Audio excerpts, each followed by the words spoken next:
Market में हमारे demand हो करे, चीज हमर सुपर ब्रांड हो करे। ई जवानी कइले बड़े बड़े कांड हो करे, ई जवानी कइले बड़े बड़े कांड हो करे। हको हवेली बाहुबली के हियो शौकीन हम काज चल के ढेर रहे नया कर के।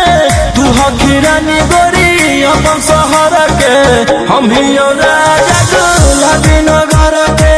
तू हकीरानी गोरी अपन शहर के, हम हियो राजा गुलाबी नगर के।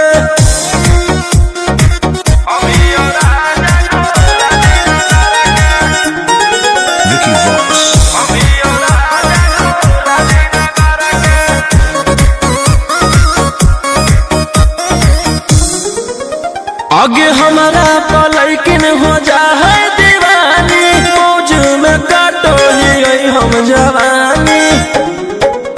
जब लचको है पतर कमर, मर्डर खुले आम हो जाए। हम चीजवा पे सारा रंगदार के मन बेईमान हो जाए।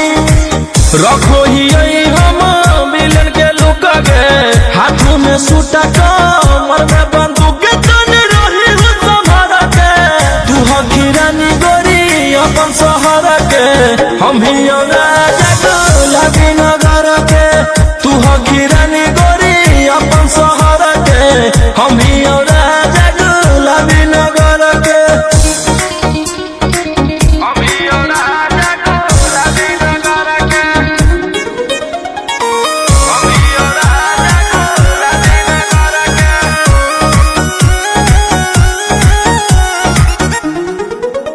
आगे हमारा बारे में नहीं पता हो गोरी, पिस्टल से खोल दियो चोली के डोरी। बालू चखनी जे राजा रोशन, तो मन तोर खुश हो जितो।